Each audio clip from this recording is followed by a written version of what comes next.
ሶፊና ልጅ ቶፊቅ ያሉበት ሁኔታ ምንድን ነው? አሰላሙ አለይኩም ወራህመቱላሂ ወበረካቱ። ወደና የተከበራችሁ ወደ ነፍስ የዩቲዩብ ቤተሰቦች እንዴት ናችሁ? ወደ ሰላም ናችሁ ወይ? ከኔ ጋር አልሐምዱሊላህ። እንዲሁም ክርስቲያናት ወንድሞቼ ሰላም ሰላም ብያለሁ። በያለንበት የዓለም ዳርቻ ሰላማችን ይብዛ።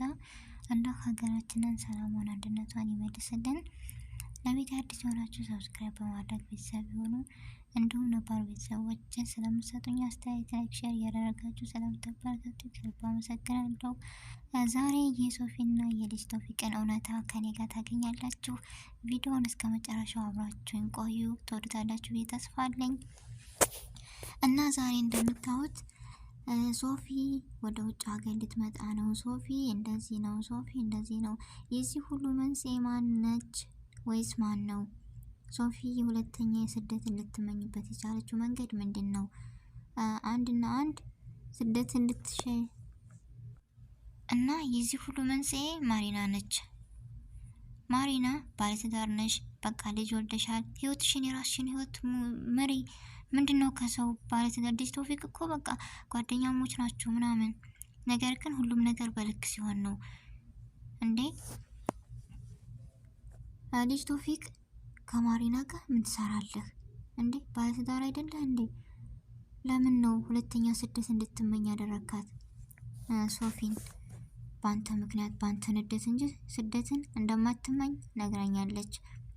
እና ስለ ሶፊ የተጨነቃችሁት ወንድሞቼ፣ በነገራችን ላይ ሶፊ በጣም ደህና ነች።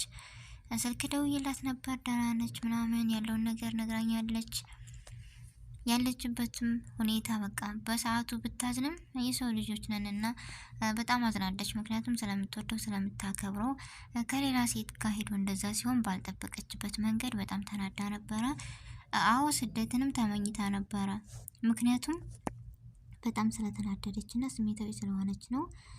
በነገራችን ላይ እንደዚሁ ትኬቷም እንደዚህ በአፋጣኝ ነበርና የላከችው መጥቶላት ነበር። ነገር ግን ልጅ ቶፊቅ መንገድ ላይ ሄዶ ተንበርክኮ ለምኖ ምናምን አስቀርቷታል እላችኋለሁ።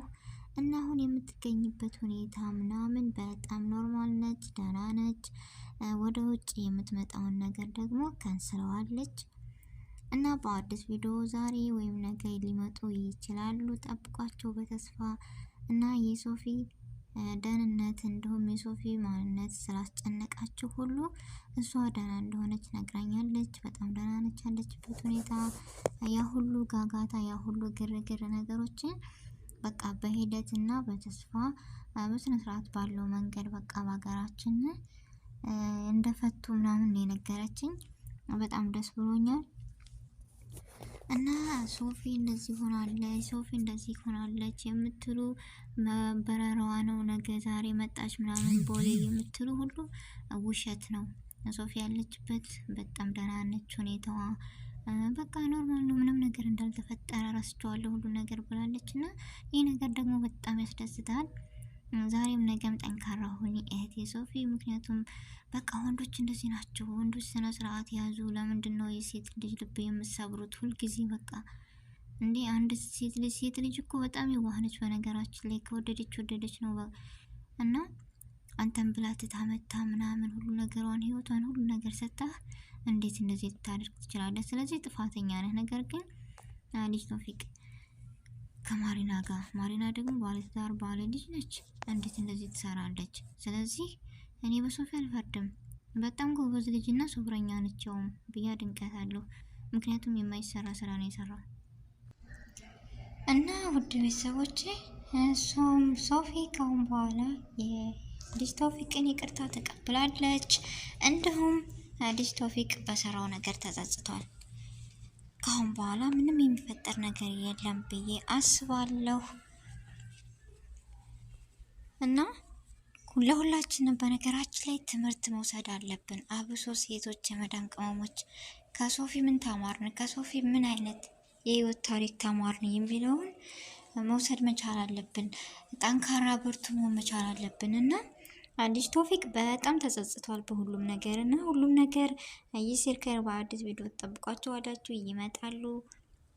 እንዳልኳችሁ እና ሶፊ ለበረራ የመጣላትን ትኬት ምናምን ሁሉን ነገር ከንስለዋለች። ይህን ነገር ደግሞ ያደረግኩት እኔ በሰዓቱ ስሜታዊ ስለሆንኩ ነበርና ሁሉም ነገር ህይወት በቃ አስጠላችኝ። ሁሉም ነገር ጨለማ ሆነብኝ።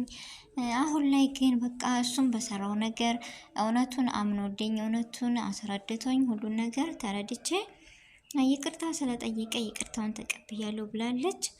ስለዚህ አንድ ሰው ደግሞ ከጥፋቱ አምኖ ስህተቱን በቃ ይህ ነገር ተሳስቻለሁ ብሎ ከስህተቱ ከተማረ ይቅርታ ከጠየቀ በጣም ትልቅ ነገር ነው እና በጣም ደስ የሚል ነገር ነው የዛሬው ይሄን ይመስላል። ውድ ቤተሰቦች በጣም ደስ ብሎኛል። ምክንያቱም በቃ የሰሞኑ ሶሻል ሚዲያ ዩቲዩበሮች ምን መጣባቸው ነው የሚባለው። ከምር በቃ ከሌና ከሌ ተለያዩ፣ ከሌና ከሌ ተለያዩ። ምንድን ነው? ወዴት ነሄድ ነው?